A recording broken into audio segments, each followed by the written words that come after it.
कि अगर हम पैराथायरॉयड के बारे में अगर हम बात करें तो पैराथायरॉयड में हमारे पास हाइपर पैराथायरॉयडिज्म नज़र आता है, जिसके हम सिम्टम्स अगर देखें तो हमारे पास बोन सिम्टम्स नज़र आ सकते हैं, स्टोन्स, किडनी स्टोन्स रिलेटेड। तो आप इस तरह करके इसको याद कर सकते हैं। This is an easier way to understand how that अगर बोन्स रिलेटेड होगा तो आपके पास pains, fractures, osteopenia, this is an easy way to understand stones. तो BSMG आप इसको इस तरह याद कर सकते हैं। ठीक है, मोन्स के अंदर यानी feel crap due to depression, tiredness and weakness. और अगर ग्रोन्स होता है abdominal pain and acute abdominal pain हो सकता है, जिसको हम डायरेक्टली लिंक कर सकते हैं पेंक्रेटाइटिस के साथ, ड्यूटेनल अल्सर्स के साथ और कॉन्स्टिपेशन के साथ। जैसे हमने हाइपर थायरॉयडिज्म में देखा था कि हमारे पास कौन सी चीज़ें होंगी, तो प्राइमरी अगर होगा तो हमारे पास इंक्रीज PTH, इंक्रीज कैल्शियम। तो ये 4 डिफरेंट कंडीशंस हैं जिसकी मदद से हम डिफरेंशिएट कर सकते हैं कि कौन सी चीज़ किस कंडीशन में किस हिसाब से नज़र आती है।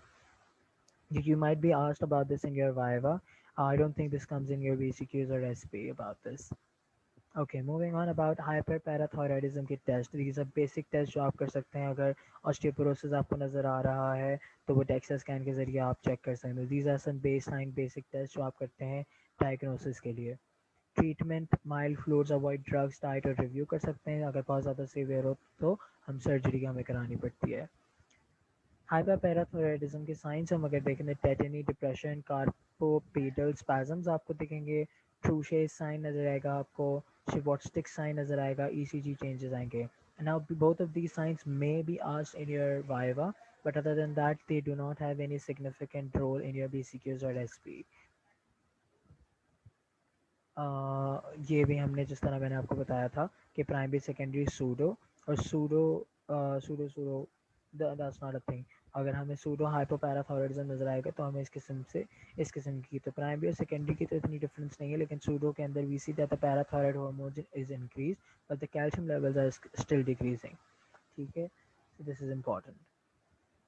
These are some basic questions. I'll just go on to like one or two questions just for the sake of understanding.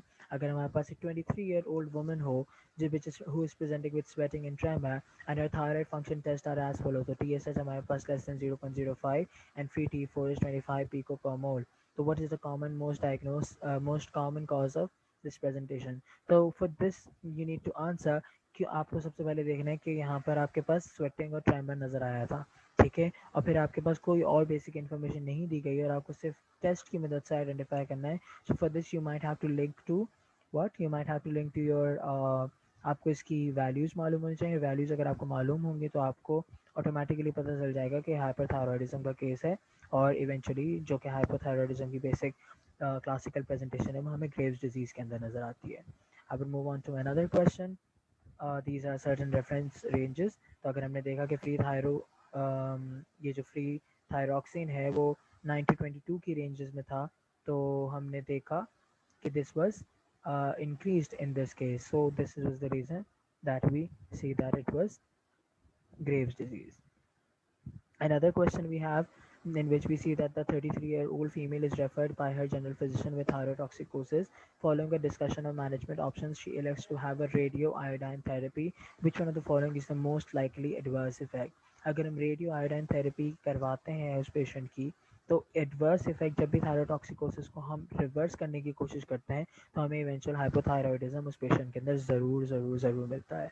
सो कभी भी जब आपको पूछा जाए कि किसी भी थेरेपी को थायरोटॉक्सिकोसिस या हाइपरथायरॉयडिज्म की जब भी ट्रीटमेंट कराया जाता है और उसकी हमें क्लासिकल ये पूछा जाता है कि एडवर्स इफेक्ट क्या होगा उसका, तो हमें हाइपोथायरॉयडिज्म ज़रूर मिलता है। So this was all about the basic introduction to thyroid and parathyroid glands. Since this might have gone a bit longer, but we have covered the basic anatomy, histology, embryology, physiology, and the basic related pathologies. So thank you so much. This was all from my side for this lecture. Um, and inshallah, we'll meet soon with another topic. I hope it helps. Thank you so much.